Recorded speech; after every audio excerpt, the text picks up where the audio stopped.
السلام عليكم ورحمة الله وبركاته. طلاب الصف الرابع الابتدائي، أهلا ومرحبا بكم. معكم المعلمة نهى كمال من منصة نتعلم التعليمية. وبإذن الله تعالى في هذا الفيديو سوف نجيب على عدد من النماذج للإجابة على اختبارات الخاصة بالمحتوى التي تم أخذه في شهر نوفمبر. فهيا بنا نبدأ أولا بالإجابة على النموذج الأول، ونقرأ قطعة الاستماع سويا كي تقدر على الإجابة على الأسئلة الخاصة بسؤال الاستماع. السؤال يقول لي: ومن فضلك انصت بصورة جيدة. الأخلاق هي الباب الذي ندخل من خلاله إلى قلوب الناس، فالذي يحترم الآخرين ويساعد المحتاج ويكون صادقا في حديثه ومعاملاته، فإن الناس يشعرون بالراحة والثقة في التعامل معه والحديث إليه، وحينها تتقوى العلاقة بينه وبينهم. وكما عاملنا الناس بأخلاق طيبة رأينا أثر ذلك في حبهم لنا وتقديرهم لمواقفنا وأفعالنا. السؤال الأول يا أحبائي بعد قراءتنا للفقرة، ضع علامة صح أو علامة خطأ أمام ما يلي. الأخلاق ليس لها تأثير في كسب محبة الناس. الإجابة خطأ، بل لها أثر في كسب، وليس هو استخدم هنا ليس من أداة نفي، فالإجابة خطأ. الصدق في الحديث يجعل الناس يثقون بك. إجابة صحيحة. من الأفعال التي تدل على الأخلاق الطيبة، قيل لي في الفقرة ضمن الأفعال التي تدل على الأخلاق الطيبة ألا وهي احترام الآخرين ومساعدة المحتاج. السؤال الذي يليه يأتي بعد ذلك يا أحبائي التعبير الكتابي. والتعبير الكتابي الخاص بكم في شهر نوفمبر هو كيفية مناقشة وكتابة مناقشة فكرة. كيفية كتابة مناقشة فكرة تتكون مناقشة الفكرة من عنوان، مقدمة، عنوان ومقدمة وميزات وعيوب وخاتمة. وقلنا بحط عنوان شيق يجذب القارئ، وقلت إن لازم يكون في مقدمة بتكلم فيها عن الفكرة، وبعرض الميزات وبعرض العيوب، وفي الآخر بضع الخاتمة. هنا أتى لي بفكرة ويطلب مني أن أقوم بتحليلها. فالتعبير الكتابي حلل مناقشة الفكرة التالية إلى عناصرها. تمام. التسامح واللين يدلان على قوة الشخص وقدرته على تجاوز الإساءة ونشر السلام، ولكن بعض الناس قد يظنون إنه ضعف أو تنازل عن الحقوق. الشخص المتسامح شجاع لأنه يتحكم في مشاعره، ولكنه إذا استغله الآخرون فقد يشعر بالحزن لهذا. من المهم أن نوازن بين التسامح واحترام أنفسنا حتى لا يضيع حقنا. تمام. إذا أردت أن أضع عنوان يمكن أن أقول العنوان صفتا التسامح واللين، أو ممكن تضع عنوان آخر الموازنة بين التسامح واحترام النفس. فممكن أكتب أو الصفات الحسنة أو قوة الشخص، أيا كان. أنا ممكن أنا أكتب العنوان صفتا التسامح واللين. تمام، هذه في العنوان. طيب، لو فين المقدمة يا أستاذة؟ المقدمة اللي هي في الأول اهي، التسامح واللين يدلان على قوة الشخص وقدرته على تجاوز الإساءة ونشر السلام. نكتبها.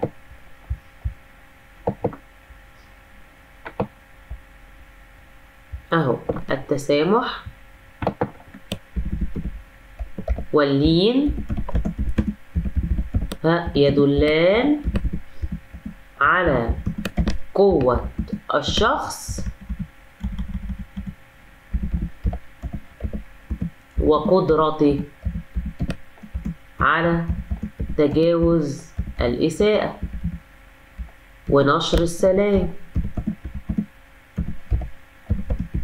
هذا هو الخاص بالمقدمة.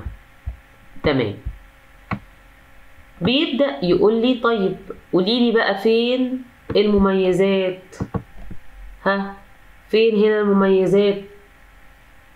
إن الشخص المتسامح شجاع لأنه بيتحكم في مشاعره، ولكن إذا استغله الآخرين فقد يشعروا بالحزن.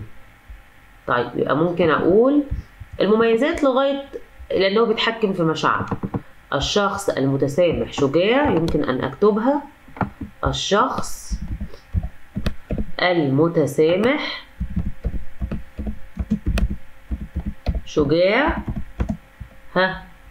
هذه في المميزات. ويقدر على تجاوز الإساءة، وإن هو شجاع ليه؟ لأنه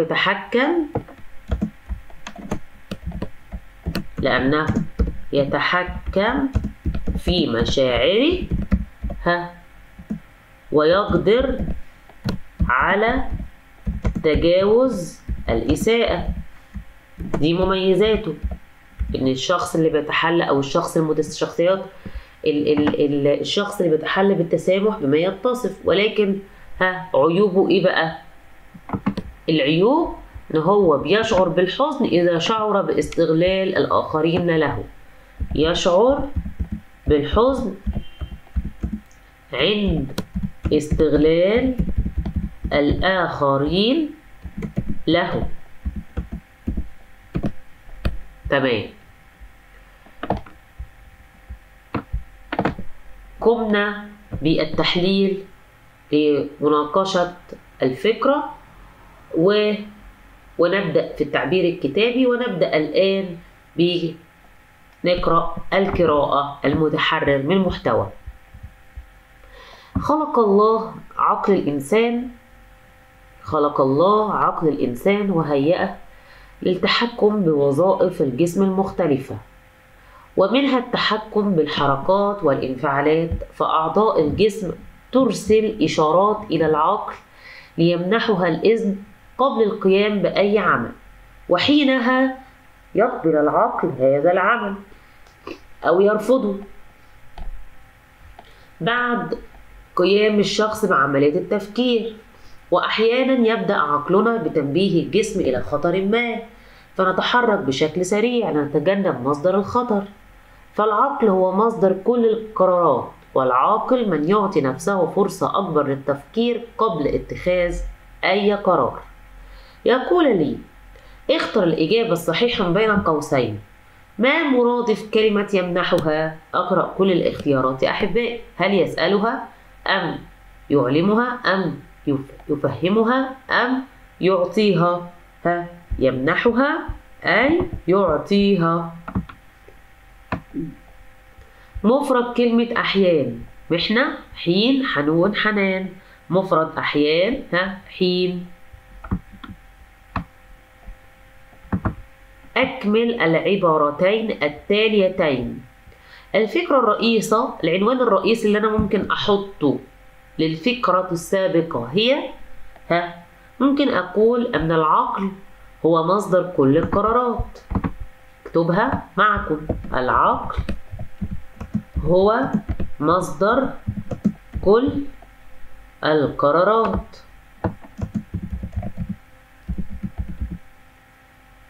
تمام. السؤال الذي يليه: ما العنوان المناسب لهذه الفكرة؟ ما العنوان المناسب؟ ممكن أقول المساعدة. ممكن أقول إيه هو العنوان المناسب يا أحبائي إذا أردت أهمية العقل.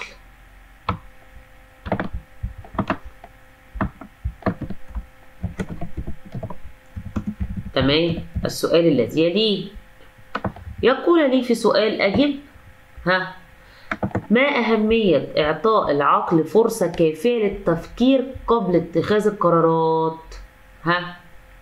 أأتي بها من القطعة. لما أنا هدي فرصة لعقلي إن هو ياخد فترة كده كافية في التفكير قبل ما اتخذ القرار، هيخليني اعمل ايه؟ ها، تفتكروا هاخد قرار ايه؟ هاخد القرار المناسب. يبقى العاقل ليه ايه اهمية ان هو يفكر؟ ها، علشان تساعده المساعدة على اتخاذ القرارات الصحيحة يا احبائي. يبقى هتساعده في ايه؟ اعطاء العقل فرصة كافية للتفكير قبل اتخاذ القرارات. هيساعدني في اهو كاتبة المساعدة، المساعدة في اتخاذ قرارات صحيحة وأقلل الوقوع في الخطأ، وتقليل الوقوع في الخطأ. تمام.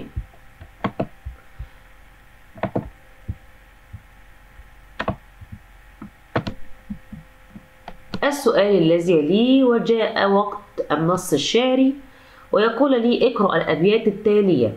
هيا بنا نقرأها. البيت يقول: جمال الروح أخلاق حميدة، له صور وأشكال عديدة، ويبدأ من سريرة كل نفس صفت حقا بأفعال مفيدة، وفي عطف يصاحبه رقي، وفي لطف وفي قيم فريدة. يقول لي اختر الإجابة الصحيحة مما بين الأقواس. معنى كلمة سريرة: سريرة كل نفس أي نهاية كل نفس، ولا رزق كل نفس، ولا ما تخفي كل نفس؟ من أما كلمة أجل، الجواب الصحيح سريرة يقصد بها ما تخفي كل نفس. أكمل. سريرة صفت. ده تعبير إيه ده؟ ده تعبير حقيقي ولا مجازي؟ مجازي. طيب، قيمة الإنسان في جمال خلقه، فما رأيك في هذه العبارة؟ هذه عبارة إيه؟ صحيحة. طيب، أخلاقي هي اللي هتبين جمالك وليس شكلك. فبالظبط، فيقول لي هنا قيمة الإنسان في جمال أخلاقه، فما رأيك في هذه العبارة؟ فتقول: فيبدأ الجمال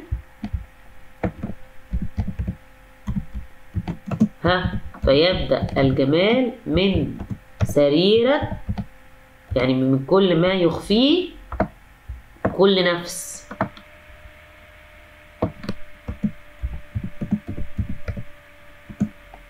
تمام. من ايه بقى؟ من أفعال مفيدة، من رقي، من قيم فريدة، من لطف. تمام. هيا بينا نقرأ القواعد النحوية ونقرأ الفكرة الخاصة بقاعدة النحو ونبدأ أن نتناقشها سويا. خامسا، القواعد النحوية: اقرأ الفكرة ثم أجب.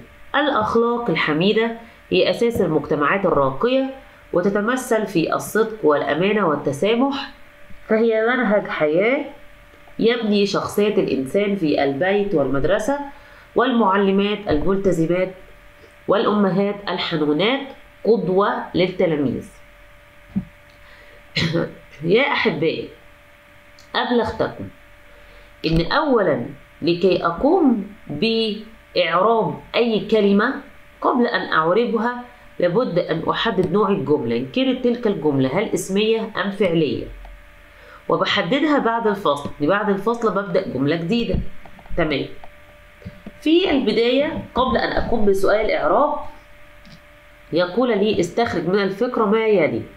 يطلب مني أن أنا أستخرج ضمير عندي متكلم وعندي غائب وعندي مخاطب. متكلم أنا ونحن، غائب هو وهي وهما وهم وهن، مخاطب أنت أنتِ أنتما أنتم أنتن. طيب، يطلب مني هنا ضمير في الفكرة الأولى هي. طيب، هي ضمير نوعه إيه ده؟ ده ضمير غائب للمفرد المؤنث، يبقى أكتب هنا غائب. يطلب مني مبتدأ، أول اسم بدأت به جملة الأخلاق، والأخلاق لأنها جمع تكسير هترفع بماذا؟ بالضمة. أقوم كاتبة الضمة. طيب اختر الإجابة الصحيحة بين الأقواس. كلمة أساس جملة الاسمية تتكون من ركنين أساسيين، مبتدأ وخبر، والخبر هو الاسم المتمم لمعنى الجملة. مالها الأخلاق الحميدة؟ راح قيل لي هي أساس، فأساس هتعرب خبر.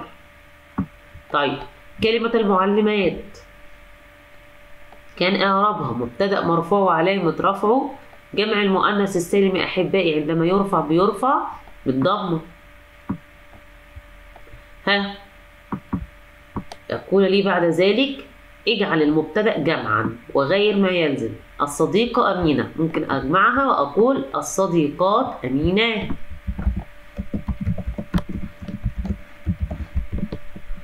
بعد ذلك يأتي إليكم جملة الخط ويطلب منك أنك تقوم بكتابتها مرة بخط نسخ ومرة بخط رقعة. النسخ يا أحبائي هو أنك تعيد كتابة الجملة مرة أخرى بأفضل خط عندك. نسخ يعني كأنك تطبعها، فأكتبها الأخلاق تاج يرتقي بك إلى القمم. ليس به أي مشكلة الخط النسخ، أكتب بخطي بس بأفضل خط عندي. أما الخط الرقعة حاول ألا أقوم بإنزال أي حرف من الحروف. أكتب أهو الأخلاق، حرف الخاء يغلق، لم ألف أهو بكتبها، وحرف القاف ممكن أن أنا أضع له نقاط وممكن لا، يعني ممكن أكتبها بتلك الصورة ولا أضع نقاط. أكتب كلمة تاج وأغلق حرف الجيم في الآخر. يرتقي أهو كل الحروف ما بنزلهاش من على السطر. طيب حرف القاف بيبقى مطموس يعني مظلل. يرتقي بك. بصوا حرف الكاف هلفها ازاي جوه بعضها. إلى أهو، إلى كل الحروف ما تنزلش من على السطر. وأدي كلمة القمم ممكن بس تنزل حرف الميم اللي هي الأخيرة، والقاف أظللها، والميم التانية برضو هظللها، وأقوم نازلة بسنة بسيطة للميم اللي هي في كلمة القمم. بعد ذلك يا أحبائي يأتي لي في القواعد الإملائية ويطلب مني إن أنا أختار علامة الترقيم الصحيحة. درسنا علامات الترقيم، فكان لدينا الفاصلة المنقوطة بضعها عند وجود سبب. أداة الترقيم التعجب عندما أبدأ باستخدام أسلوب تعجب. أداة الاستفهام إذا وجدت مبدوء بعلامة الاستفهام أسفة، إذا وجدت مكتوب أداة من أدوات الاستفهام. النقطة عند ختام الجملة. الفاصلة العادية يعني بوصل ما بين الجمل القصيرة. فهنا استخدم وقيل لي ما أجمل أن نلتزم بالأخلاق الحميدة، فاستخدم أسلوب التعجب أو ما أجمل، فبالتالي هختار علامة التعجب اللي في الآخر. كيف تتحكم في غضبك؟ استخدمت أداة استفهام فبالتالي هختار علامة الاستفهام. أحب الصديق المخلص جملة عادية وانتهيت منها وهي جملة تامة في المعنى، فاستخدمت نقطة. نأتي إلى النموذج الثاني ونقوم بقراءة النموذج الثاني. نقرأ القراءة المتحررة سويا، فأرجو منكم أن تنصتوا. يقول لي في النموذج الثاني: لاحظ خالد أن زميله أحمد يتعرض للتنمر من بعض زملائه، فشعر أن عليه مساعدة زميله، فتحدث مع المتنمرين بلطف وطلب منهم التوقف عن هذا الأمر. ثم ذهب خالد إلى أحمد وشجعه أن يكون قويا وواثقا بنفسه، فبفضل أخلاق خالد وشجاعته توقفوا عن مضايقة صديقهم، وبفضل تشجيعه كذلك لأحمد أصبح أحمد أكثر ثقة بنفسه. وتعلم الجميع من خالد أن الأخلاق تغير حياة الإنسان للأفضل. هيا بنا نبدأ أن نجيب. السؤال الأول يقول لك في نص الاستماع بعد من استماعنا للقصة وللقطعة القراءة فيها ده علامة صح أو علامة خطأ فيما يلي. لاحظ خالد أن صديقي يشعر بالتعب. إجابة خاطئة. السؤال الذي يليه تعلم الجميع من خالد أن الأخلاق يمكن أن تغير حياة الآخرين للأفضل. إجابة صحيحة. طيب السؤال الذي يليه أجب ما النتيجة التي حدثت بعد تصرفات خالد مع المتنمرين؟ توقفوا عن مضايقة صديقه. توقفوا عن مضايقة مين؟ صديقه.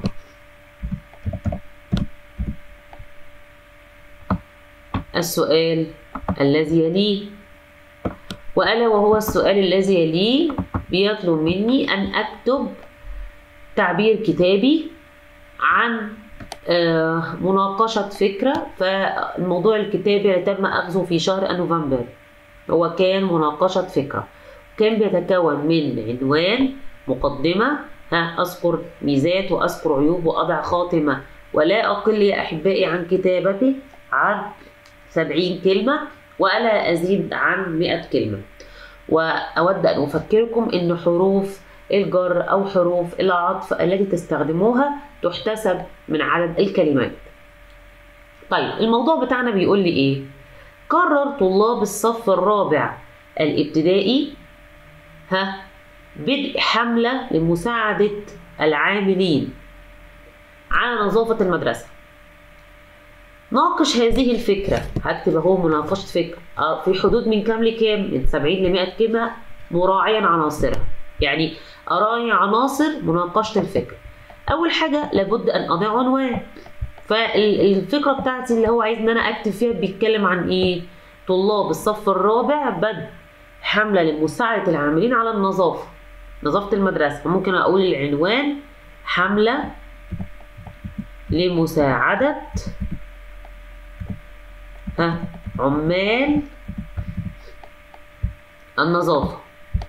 هذا هو العنوان. طيب هبدأ بقى إن أنا أضع إيه؟ أضع مقدمة. طيب ممكن أكتب إيه بقى هي المقدمة؟ يلا بينا بقى نبدأ نكتب سويا الفكرة ونناقشها بكل عناصرها. قرر، أبدأ أكتب المقدمة. قرر طلاب الصف الرابع الابتدائي إطلاق حملة لدعم العاملين على نظافة المدرسة. طيب بعد كده أدع إيه؟ هبدأ أذكر سبب. يبقى أضع إيه من علامات الترقيم؟ فاصلة منقوطة. تقديرا لمجهود أو لجهودهم.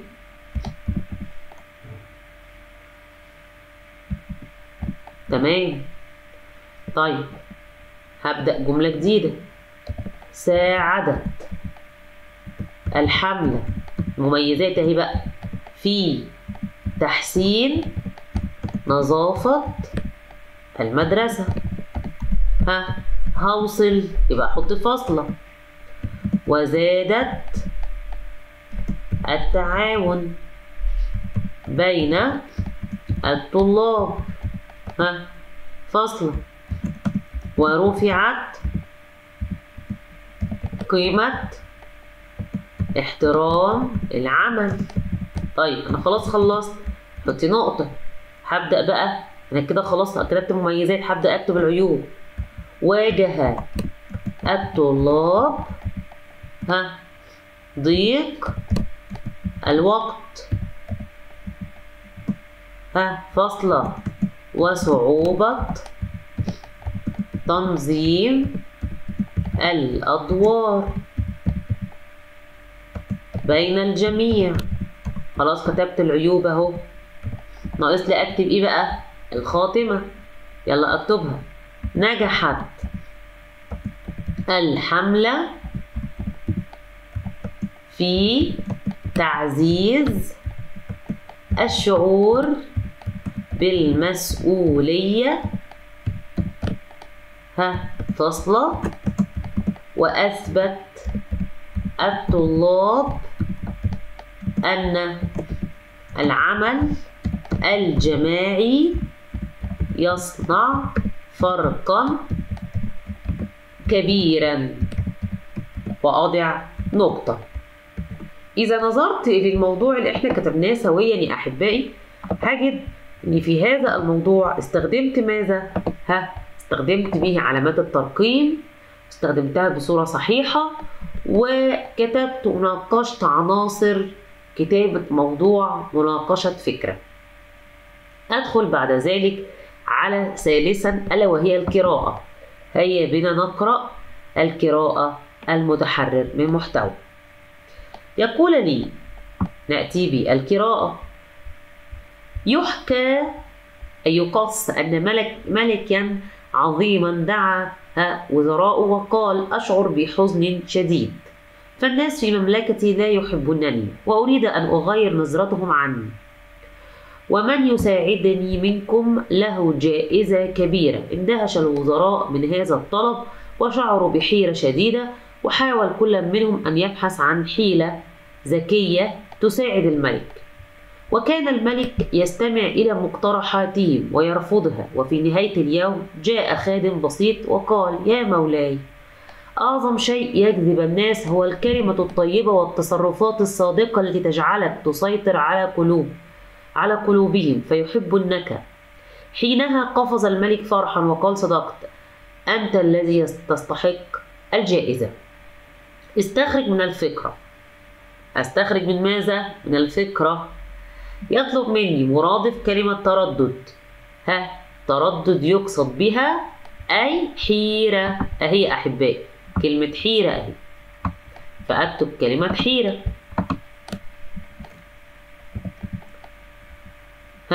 السؤال الذي يليه جمع كلمة التصرف التصرفات، أتيت بها أيضا من الفكرة أهي التصرفات. السؤال الذي يليه ضع علامة صح أمام العبارة الصحيحة وعلامة خطأ أمام العبارة غير صحيحة. شعر الملك بالحزن أنه خسر الحرب، إجابة خاطئة. استحق الخادم جائزة الملك، إجابة صحيحة. السؤال الذي يليه أجب: ما الدرس الذي تعلمه الملك كما فهمت من الفكرة؟ تعلم إيه؟ أن الكلمة الطيبة، نكتبها، تعلم أن الكلمة الطيبة والتصرفات الصادقة. كلمة طيبة والتصرفات الصادقة هي التي تجعلنا نسيطر على قلوب الناس.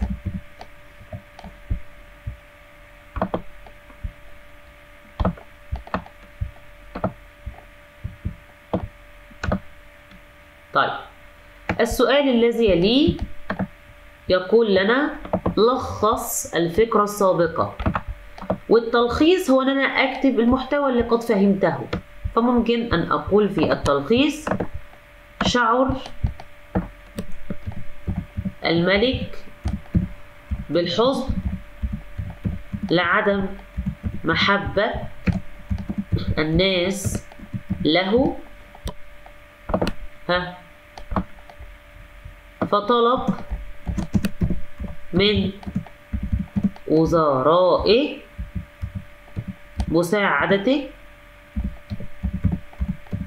في فعل شيء لكي يحبونه الناس، ولكنهم فشلوا في عرض فكرة مناسبة،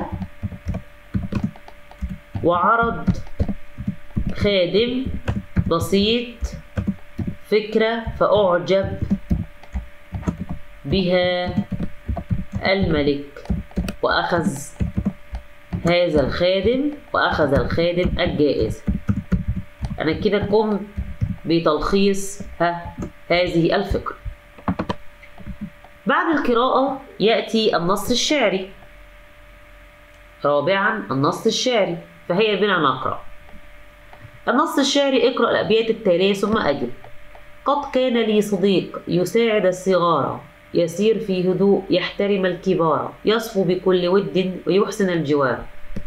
يختار الإجابة الصحيحة ما بين القوسين. يقول لي: معنى كلمة يصفو أن يخلو من التواضع ولا الكره ولا الحقد ولا الثاني والثالث؟ أطلب منكم يا أحبائي ألا تتسرعوا في الإجابة، وعليكم قراءة جميع الاختيارات، فأختار الثاني والثالث. أكمل من الكلمات التي لها نهايات متماثلة. الصغار، الكبار، الجوار، نهايتهم واحدة. أبدأ أقوم بكتابتهم. الصغار وأضعها، الكبار الجوار. طيب السؤال الذي يليه: أجب. ما الصفات الحسنة التي اجتمعت في الصديق؟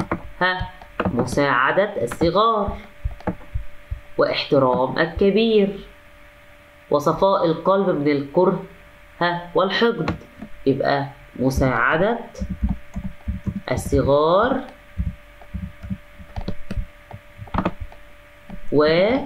واحترام الكبار وخلو قلبه من الغل أو الكره والحقد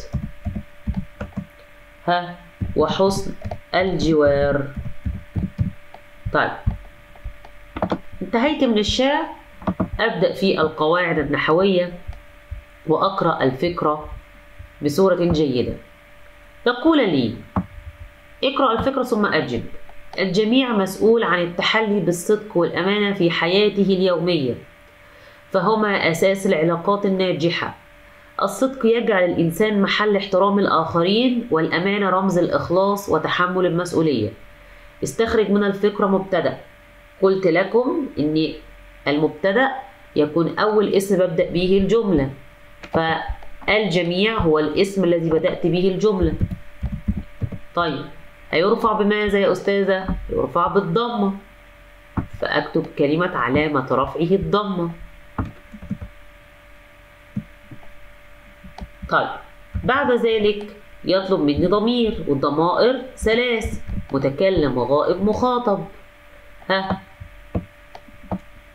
أبحث عن الضمير.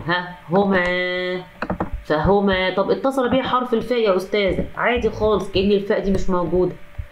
طيب فهما ضمير إيه ده؟ غائب. أقوم كاتبة ضمير غائب. طيب السؤال الذي يليه: كلمة العلاقات. مفرد العلاقات العلاقة، فأي نوع جمع هذا؟ جمع مؤنث سالم، وليس بمفرد ولا جمع تكسير. كلمة رمز. الأمانة رمز، جملة اسمية تكونت من ركنيها الأساسيين. الأمانة مبتدأ، مالها الأمانة؟ رمز، فرمز هو الاسم اللي يتمم معنى الجملة، ولأن رمز مفرد فهيكون إعرابها خبر مرفوع علامة رفعه ماذا؟ الضمة. بعد ذلك قيل لي: اجعل العبارة للجمع المؤنث المعلمة محبوبة، فأقول عند جمعها: المعلمات محبوبات.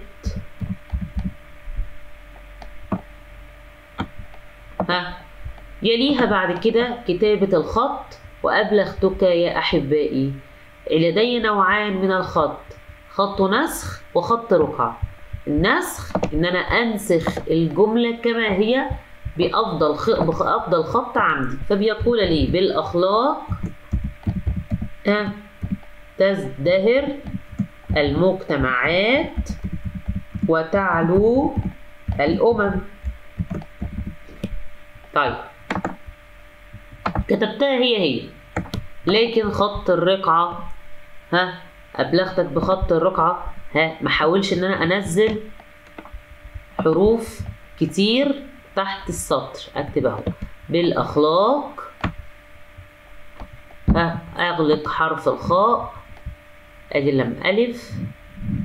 بالأخلاق حرف القاف ممكن برضو أنا أكتبه بهذه الصورة. تزدهر المجتمعات. حرف الميم يأتي مظلل، ممكن حرف الجيم أجيبه بتلك الصورة. المجتمعات. حرف العين أيضا يظلل. وأبدأ إن أنا أضع النقاط. حرف التاء. وتعلو حرف الواو يبقى برضو مظلل. وحرف العين أيضا يظلل، وأيضا حرف الواو في آخر كلمة تعلو. وأكتب كلمة الأمم عادي خالص. أول ميم مش هنزلها من على السطر، أما تاني ميم تبدأ إن هي تنزل سنة منها على السطر. طيب سابعا القواعد الإملائية. صوب الخطأ الإملائي الملون فيما يلي: ذهبت إلى النادي، ووضع علامة تعجب، ثم إلى البيت. خطأ.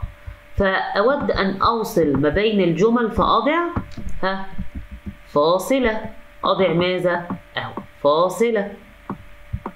طيب قالت أمي عند جملة القول ماذا نضع؟ علامة الاستفهام كما وضع؟ لا، بل نقطتان رئيسيتان. طيب السؤال الذي يليه: ذهبت إلى المستشفى لأزور، هذكر سبب، يبقى أضع فاصلة منقوطة.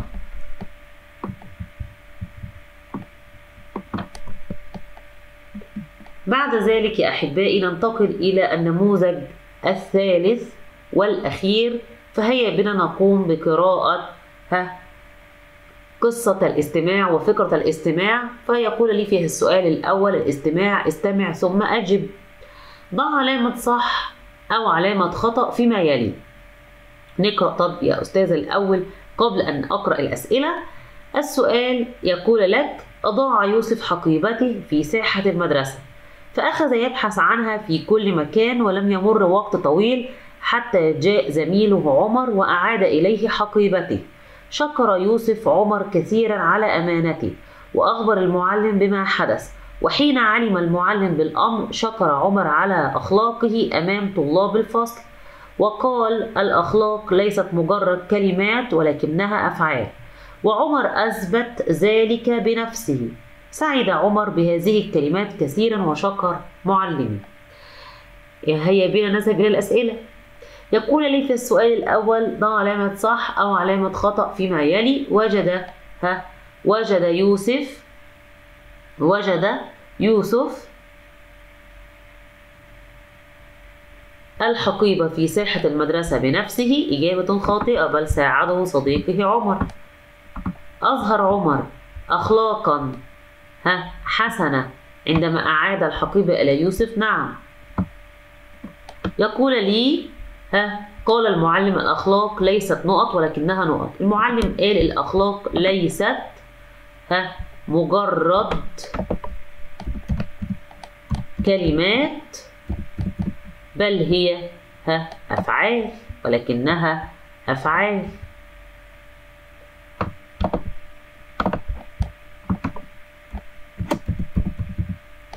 تمام.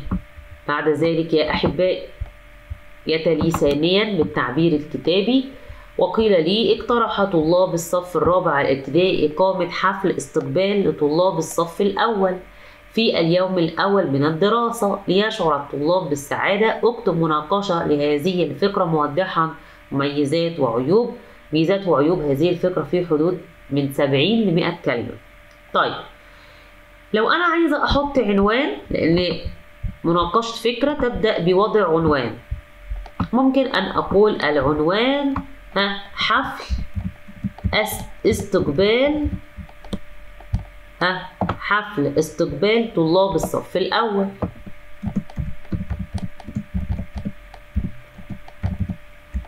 طيب عايزة أبدأ أكتب بقى في الموضوع، هضع الأول المقدمة، فالمقدمة تقول لي هي بنا نكتبها سويا. ممكن أقول اقترح، هبدأ بس إن أنا أنسق معكم حتى توضح الرؤية. اقترح طلاب الصف الرابع الابتدائي إقامة حفل استقبال لطلاب الصف الأول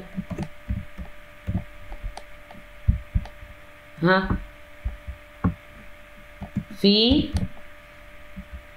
اليوم الدراسي الأول. هبدأ أذكر سبب، يبقى أضع فاصلة منقوطة. لا تنسوا وضع علامات الترقيم. ليشعر الطلاب الجدد بالسعادة والطمأنينة.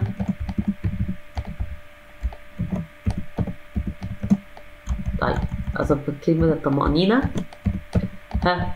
وبعد كده ذلك أضع نقطة. هبدأ بقى أكتب الميزات. يساعد الحفل على إدخال البهجة إلى قلوب الطلاب الصغار، فاصلة، ويجعلهم أكثر تقبلا للمدرسة، فاصلة، ويعزز روح التعاون بين الطلاب. طيب عايزة أكتب بقى كتبت كده المميزات، عايزة أكتب بقى الميزات، عايزة أكتب العيوب. طيب أنا بس أضع بس نقطة وأبدأ أكتب العيوب. إيه بقى هي العيوب؟ قد يسبب الحفل بعض الإزعاج أو يحتاج لوقت طويل في التحضير، فاصلة، ويتطلب فتراته مجهودا إضافيا من الطلاب والمعلمين. طيب وابدأ أكتب الخاتمة بقى. ورغم بعض الصعوبات، فاصلة، فإن الفكرة رائعة وتمنح الطلاب الجدد الشعور بالراحة والانتماء إلى المدرسة. ولا تنسوا وضع النقطة. وبذلك أكون اختتمت كتابة أو مناقشة الفكرة في حدود من 70 ل 100 كلمة كما طلب مني، والتزمت بعناصر مناقشة الفكرة. بعد ذلك أدخل على سؤال القراءة، فقيل لي اقرأ الفكرة التالية.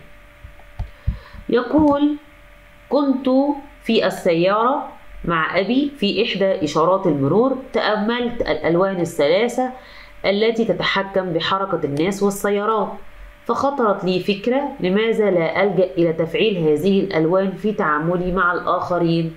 فإذا ضايقني أحد الأشخاص أتذكر الإشارة الحمراء، فأتوقف عن فعل أي خطأ، وبعدها أذكر نفسي بالإشارة الصفراء فأستعد للعودة إلى طبيعتي وهدوئي، وحينها أتنفس بشكل عميق لأتعامل مع الموقف بهدوء، ثم بعدها أرفع لنفس الإشارة الخضراء لأعود إلى معاملة الشخص بلطف، وبهذا لن أندم على تصرف قد أتصرفه باندفاع. استخرج من الفكرة مرادف ما يلي. ما مرادف كلمة رفق؟ رفق يقصد بها أي لطف. رفق يقصد بها لطف. معنى كلمة تشغيل أي تفعيل. تمام. طيب السؤال الذي يليه يقول لنا قال لي هنا في الفكرة إيه بقى؟ اختر الإجابة الصحيحة. أختر الإجابة الصحيحة يا أحبائي. الإشارة الصفراء في الفكرة يعني الصفراء تعني الاستعداد، وتدل الإشارة الإيه على التوقف عن فعل الخطأ. حمراء ولا الخضراء ولا الصفراء ولا البيضاء؟ طبعا الحمراء. يطلب مني أن أكتب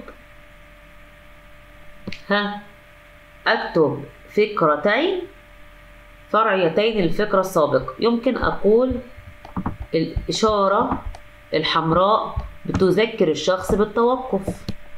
الإشارة الحمراء تذكر الشخص بالتوقف.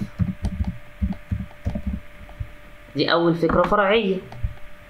وممكن أن أكتب فكرة أخرى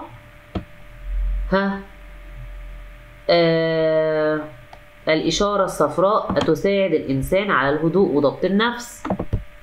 الإشارة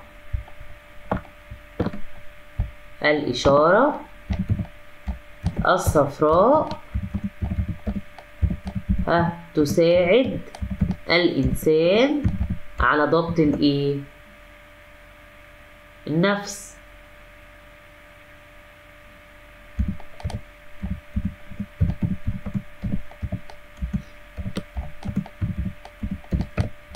هذه هي الفقرات الفرعية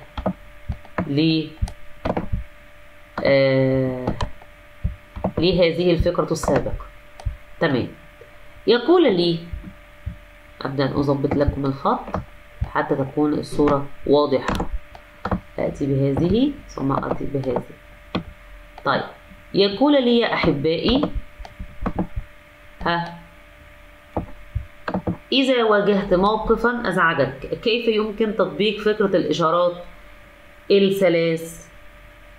أول إشارة الإشارة الحمراء. نبدأ نحن نكتبهم. الإشارة الحمراء هستخدمها في إيه؟ الإشارة الحمراء هو أن أنا أتوقف فورا عن أي رد فعل اندفاعي أو تصرف أندم عليه. يبقى إزاي هستخدم الإشارات؟ تعالوا بقى نكتب كده. لو تعرضت لموقف الإشارة الحمراء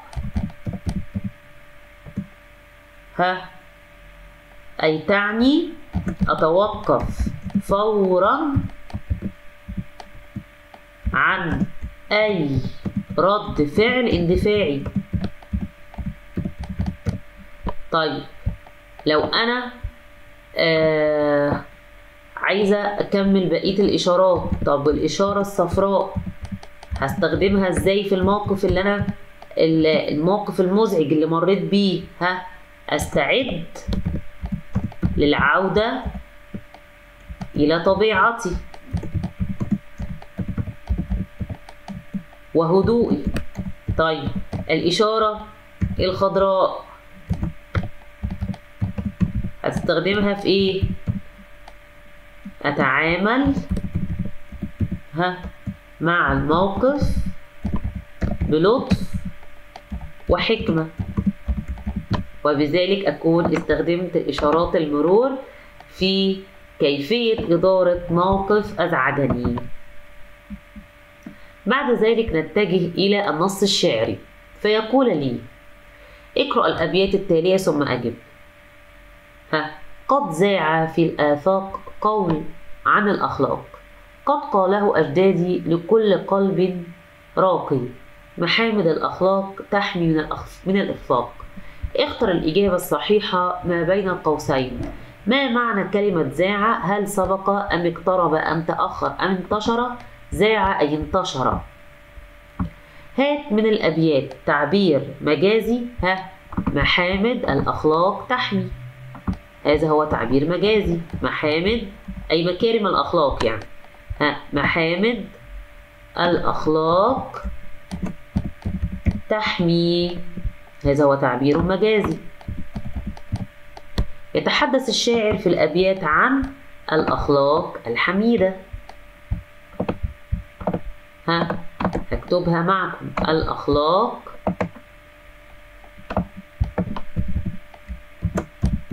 الحميدة. طيب بعد ذلك أنتقل للقواعد النحوية. اقرأ الفكرة ثم أجب.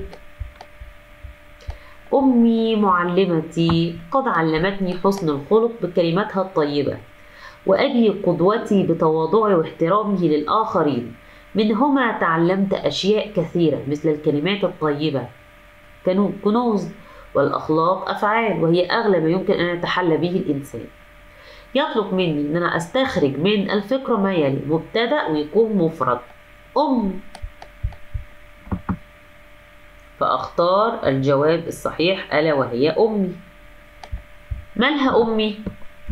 فين خبر المبتدأ هنا؟ فين الاسم اللي هيتم معنى الجملة؟ مالها أمي؟ فخبرها كلمة معلمتي. طيب يطلب مني ان انا استخرج ضمير. ضمير الا وهي هي، وده ضمير ايه؟ غائب.